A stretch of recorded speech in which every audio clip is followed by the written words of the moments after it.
وبركاته. إن الحمد لله نحمده ونستعينه ونستغفره ونعوذ بالله من شرور أنفسنا ومن سيئات أعمالنا. من يهده الله فلا مضل له ومن يضلل فلا هادي له.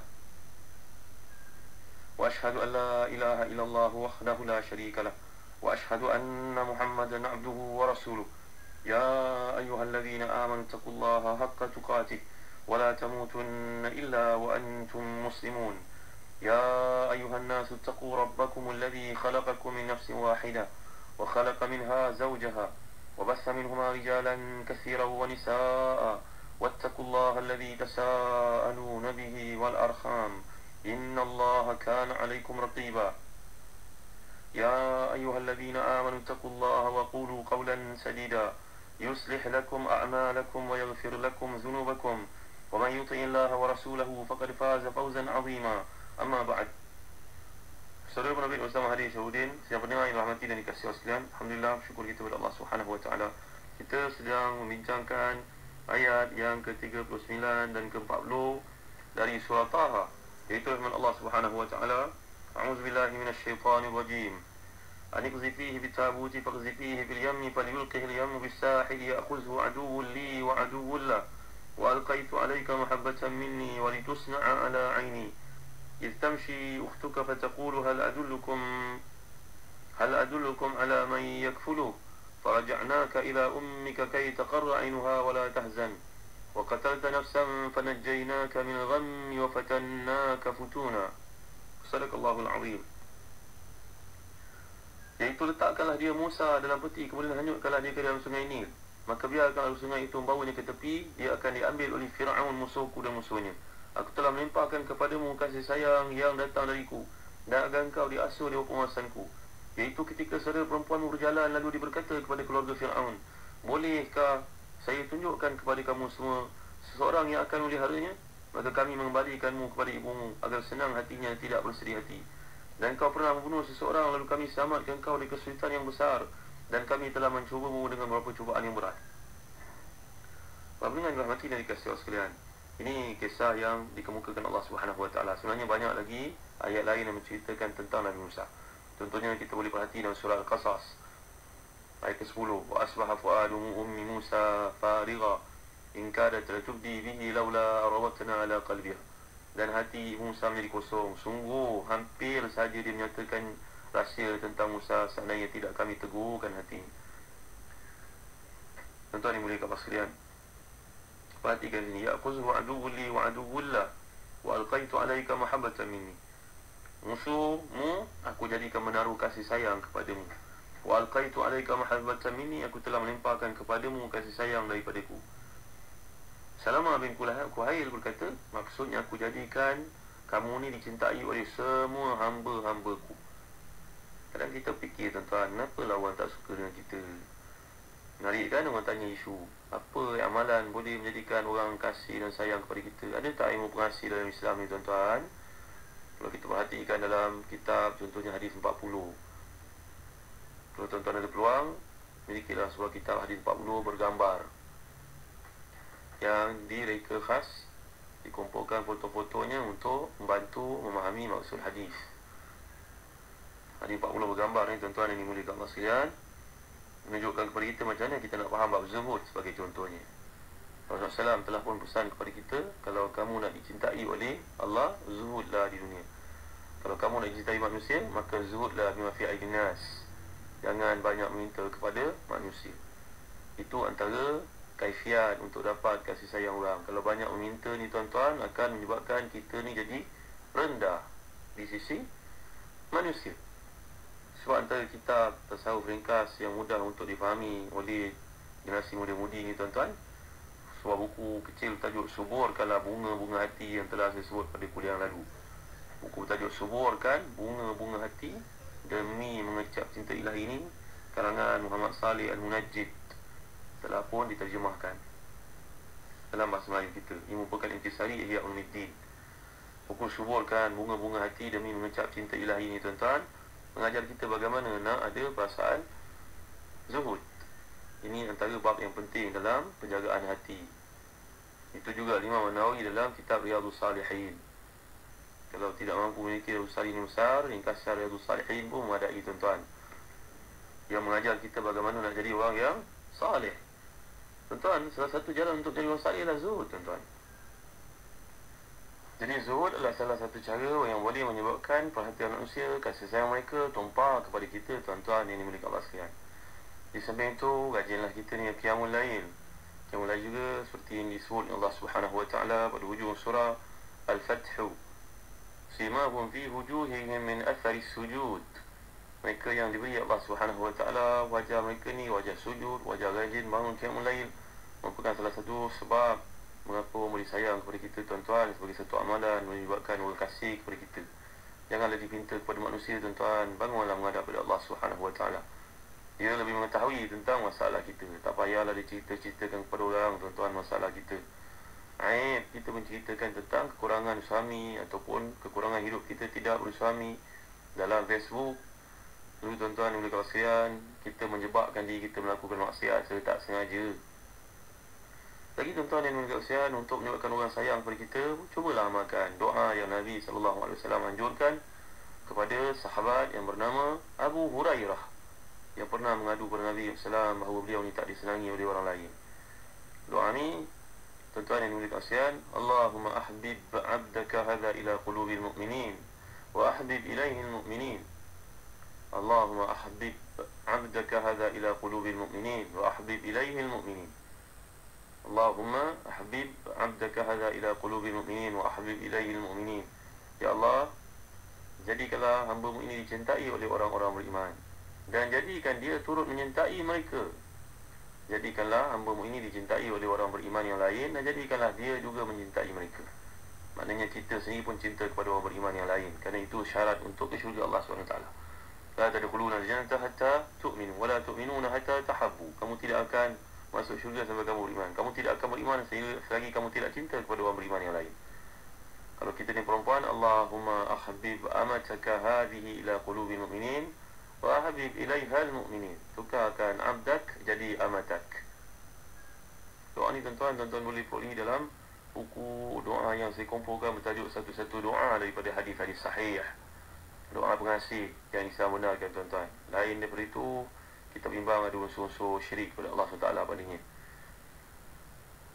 yang diperoleh daripada bomo, yang didapati dari dukun, yang didapati daripada mana semua yang tidak jelas. Selagi ia merupakan Quran, hadis, maka amalkanlah, tuan-tuan yang dimuliakan Allah sekalian. Doa ni juga insya-Allah tuan-tuan boleh peroleh daripada Facebook Ustaz Zahzan Muhammad. Saya akan publishkan doa ini untuk tuan-tuan rujuk. Moga-moga sedikit sebanyak boleh dilakukan sebagai ikhtiar. Di samping ikhtiar yang lain, tuan-tuan, dan bagi orang perempuan yang nak berkahwin, janganlah beriu sangat. Gunakanlah peluang, ambillah langkah dengan tawasul. Tawasul maksudkan menggunakan orang-orang perantaraan orang saleh. Jangan terlalu membiarkan diri kita ni dipandang murahan oleh orang lelaki yang lain, tuan-tuan yang dimuliakan Allah sekalian. Baik, kembali kita kepada kisah yang Allah gambarkan di sini. Wa alqaitu 'alaika mahabbatan minni. Aku telah melimpahkan kepadamu kasih sayang yang datang dariku. Maksud di sini, semua orang melihat, kata Salam bin Kuhail, melihat saja Nabi Musa, terus jatuh cinta kepadanya. Walitusna'a ala aini, dan engkau ni diasuh di bawah penguasaanku. Kata Abu Imran al-Juwaini, maksud di sini Nabi Musa diasuh dengan pengawasan Allah Subhanahu wa taala. Kasih sayang Allah SWT itu nampaknya, tuan-tuan, mengatasi segala perancangan manusia Fir'aun ini, khususnya untuk membunuh anak-anak lelaki Bani Israel pada tahun itu. Bayangkan, Nabi Musa dimasukkan oleh ibunya dalam peti atas wahyu, atas ilham yang Allah berikan, dihanyutkan. Kemudian anak perempuannya disuruh untuk mengiringi, melihat dari jauh ke mana hanyutnya bakul ini. Bagaimana agaknya nasib adik yang difikirkan malang itu. Dilihat dari jauh ketika peti itu melalui air, disimpang menuju ke dalam kolam, menuju dalam tempat mandi, takungan air, diraja, tuan-tuan. Menurut satu riwayat yang lain, bahawa peti itu bukanlah, yang menampak peti itu adalah Maisuri Asia sendiri. Dan riwayat lain mengatakan bahawa anak perempuan Fir'aun yang nampak. Riwayat lain mengatakan peti itu dilihat oleh apa yang kita namakan pekerja-pekerja istana. di kalangan orang perempuan. Apa nama ni tuan-tuan yang dimuliakan Allah sekalian? Ini merupakan gundik-gundik Firaun dan sebagainya.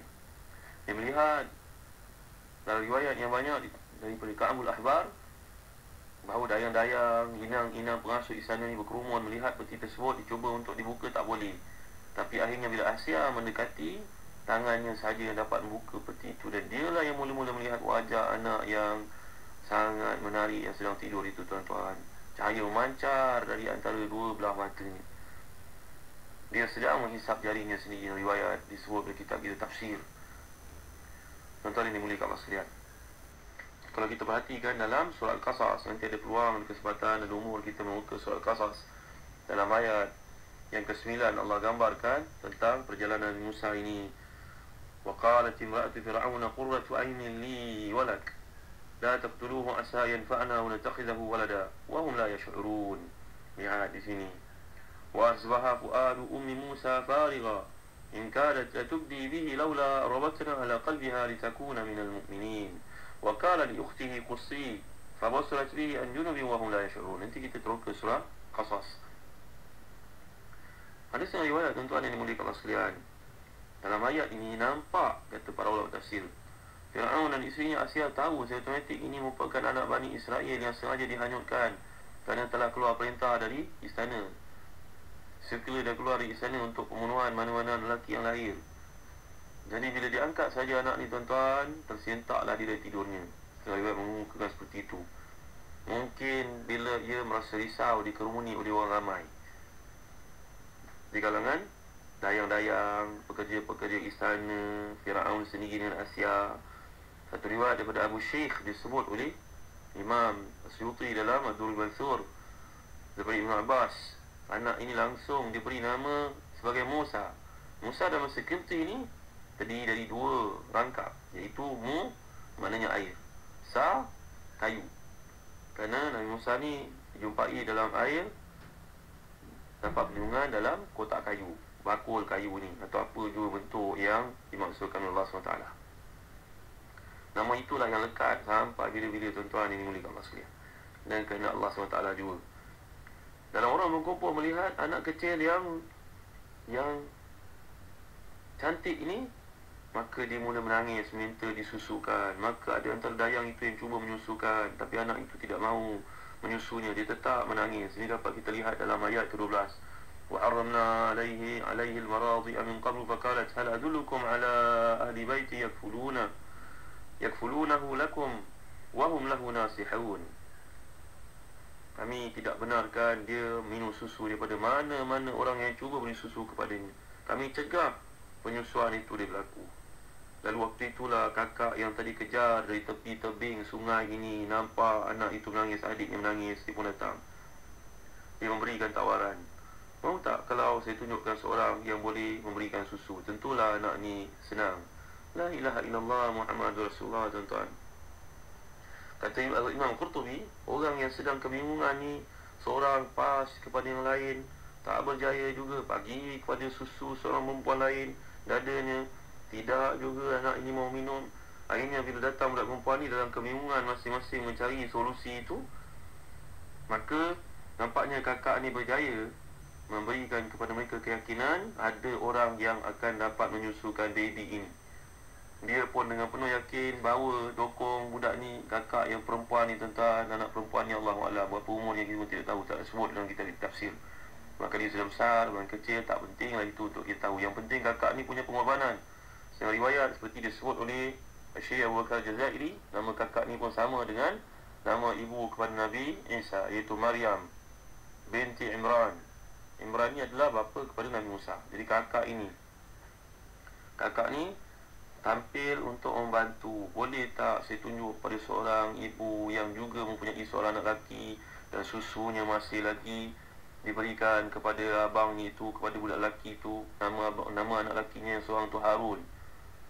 Tuan-tuan dimuliakan Allah sekalian, di sudut logik akal, bila seorang mendengar dalam kebingungan, sebarang bentuk cadangan tentulah diterima, gitu kan? Jadi mereka pun menerima tawaran tersebut. Dan insyaAllah kita akan lanjutkan bicara yang kuliah akan datang.